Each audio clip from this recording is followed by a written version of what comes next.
All right, I want to talk about some economics for a change instead of politics. A lot of videos that get into the weeds, they lose people.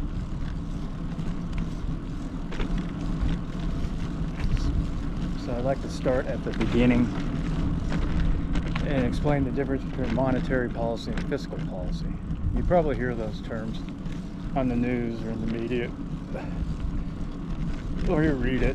Bottom line, fiscal policy is what the government spends, our federal government, okay?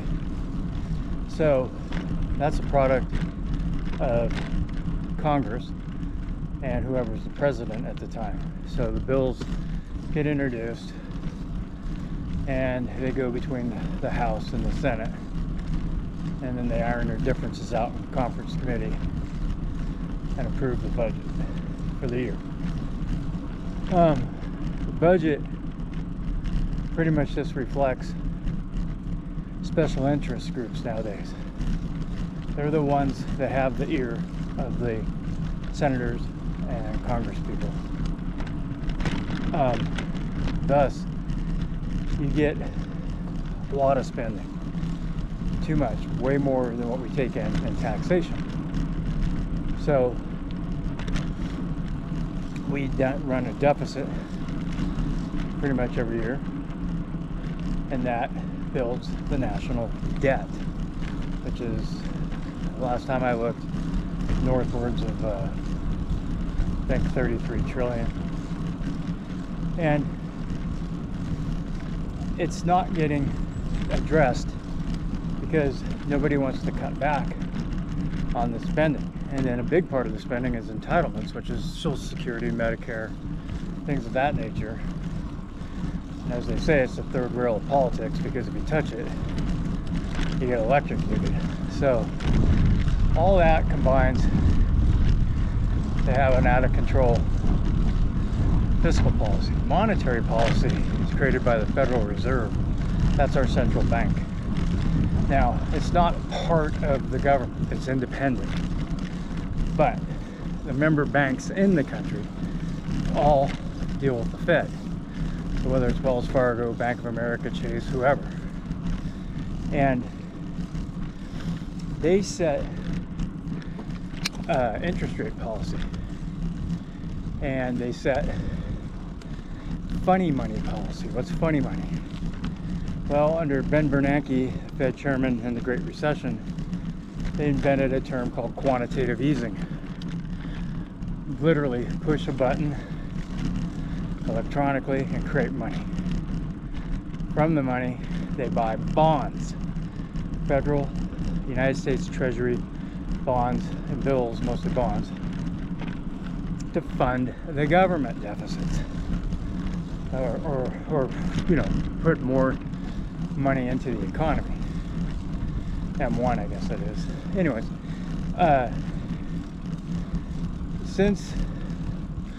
during the pandemic, that went out of control because everybody was worried that we were going to go into a deep depression because everything was shut down.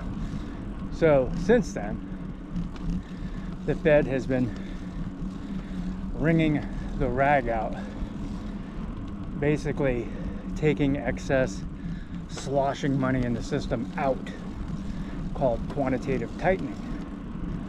People don't see that. Nobody concentrates on that. And basically what that means is, when the bonds they bought from the government, when the duration is up, the term is up, they just don't reinvest. They just take it, put it back on their books, and cut the amount that they have invented or put out there into the economy. So starting to balance their budget, not doing. So that, combined with interest rates, is how they control things. So if interest rates are higher, that puts a damper on economic activity and slows things down. If they put rates lower, that puts the gas pedal to the economy and spurs economic activity. Now, a lot of people right now, today, think, hey, Trump's going to fire Jerome Powell. Number one, he can't fire him. Powell's the chairman of the Federal Reserve. Unless he has cause, and he really doesn't. And Powell's right now, which is to keep rates where they are. But regardless of what the Fed does, it doesn't matter. The bond market itself has sniffed out how much we as a country are in debt, and that we're not going to repay it, and that we'll either inflate our way out of it or just implode. So rates are going up on the curve, on the short end and the long end. So short end being T-bills up to a year, 1 year notes, 1 year bills, 2 year bills, 5 year, and then all the way up to like 30-year bonds. And there's nothing the Fed can do about it. Even if the Fed starts lowering rates, they're still gonna go up. So, because they're not gonna be effective, the bond market itself is setting rates. And that's simply a function of what a person or a foreign country or whoever, an institution, is willing to lend to the government in the form of buying a bond to get interest back as payment. They want more interest. Why? There's more risk. So if there's more risk because of our debt and the fear that it may never get paid, or that economic stability is not, there is no stability, they're going to demand more. So it's sort of like Argentina, who, every cyclically gets interest rates up to like 40% because nobody trusts it. They always declare that they're insolvent and implode. So bottom line is, that's the basics. Rates are going to go higher regardless. If you want to talk about housing has got its own issues, but it's way overpriced, and I'll talk about that in a second. Where I was going with it is that the way that government's funded is by taxation. But not only do they tax, they float bonds and T-bills, T-bonds, 1 month, bills, 6 month, whatever, bonds, 2 years, 5 year, 10 year, 20, 30 year note bonds. So they're borrowing from somebody, and that would be the public or foreign countries buying our debt. And then those countries or people hold the bill or bond till maturity, and then they get paid back the principal, and all along the way they get their interest. Unless it's a T-bill, you get your interest up front, and you just get the money that you put in its entirety back, the principal, at the end of the duration.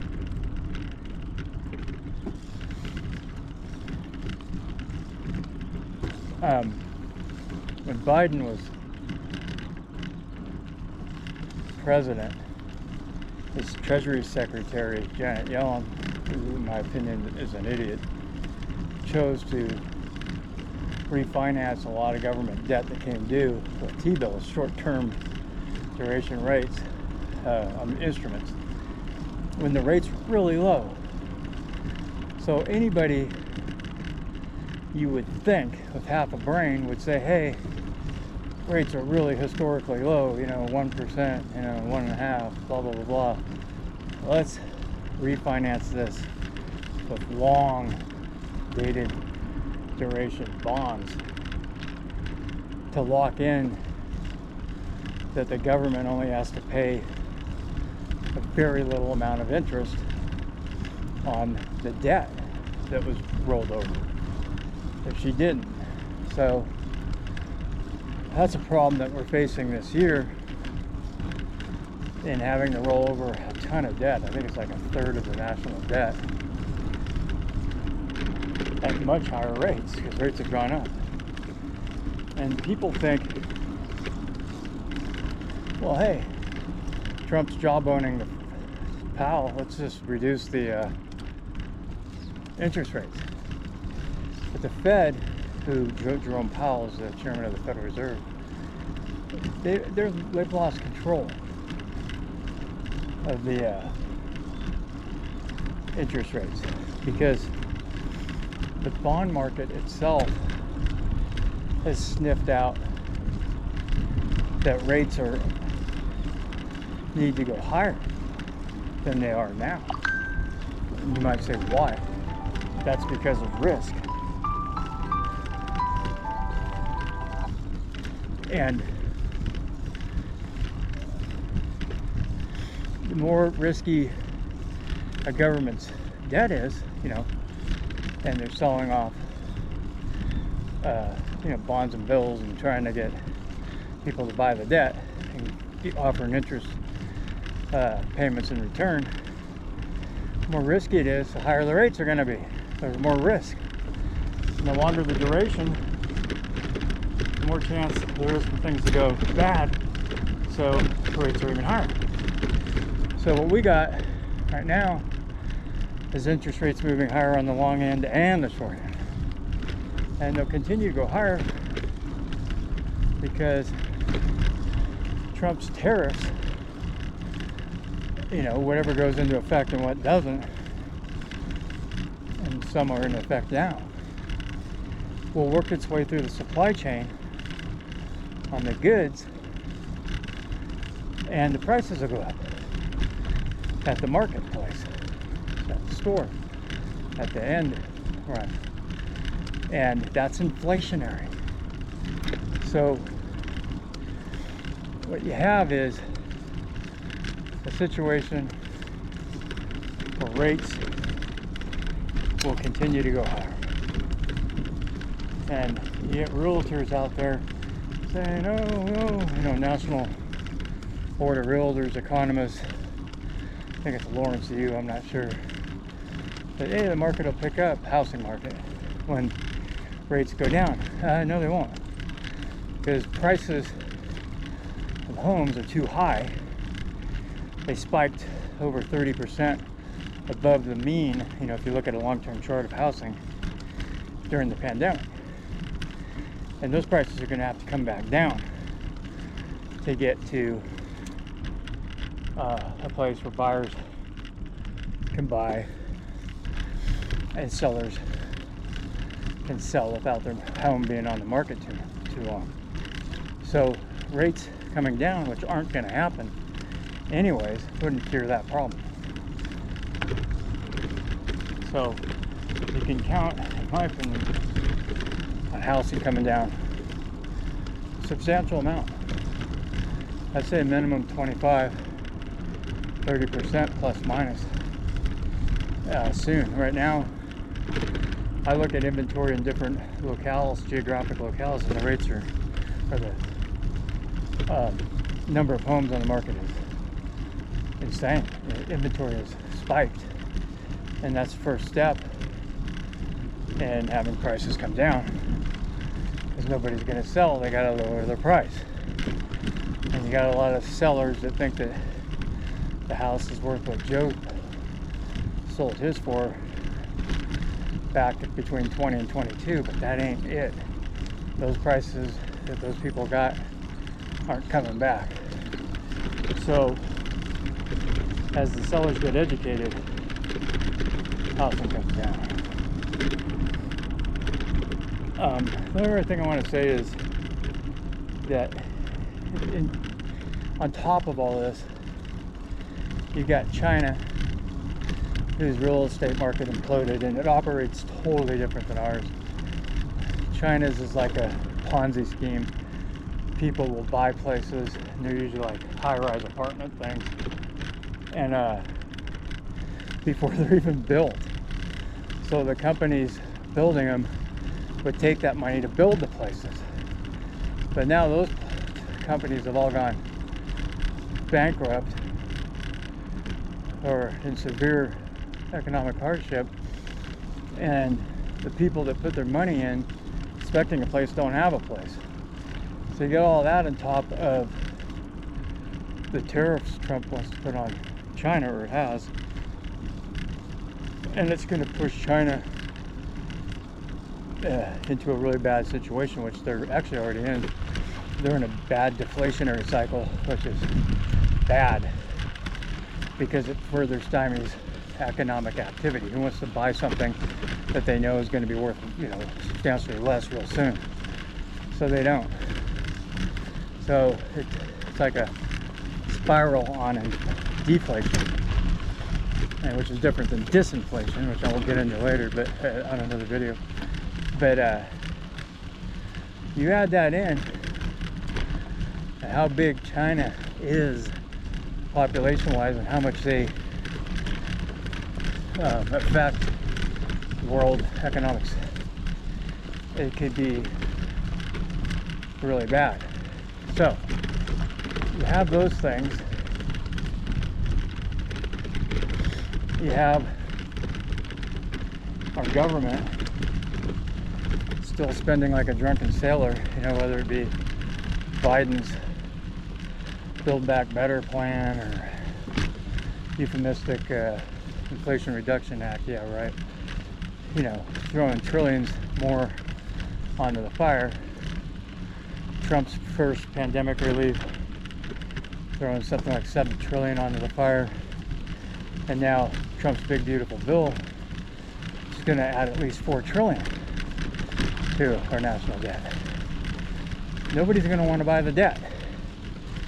And what happens when that happens? Well, as we're the reserve currency, meaning that international settlements are done with US dollars, some people argue we could just print money, but and inflate it away. Okay, but what's going to happen is none of the larger entities are going to want to buy the bills or bonds, which is how you finance the debt. So either taxes have to go up, or which will stymie the economy because it's taking money out of productivity and giving it to the government, or the whole system collapses, which it will, because it's a fiat currency. It's not backed by anything. We took it off, started in 30, I think it's 33 or 30. I hope that helps a little bit. Beware of the tariffs and Trump, especially with regards to somebody like Japan. They hold 25%, I believe, of our T-bill, our bonds. They start selling those things off because they're retaliating for Trump's tariffs. Oh, I take that back. The 25% is the tariff rate that Trump wants to charge Japan, but Japan holds a huge amount of our debt. They start cashing that in to retaliate. That further compounds the problem that we have to find buyers and rates go up. So anyways, I'll end it here right now, and hopefully this taped, I don't know.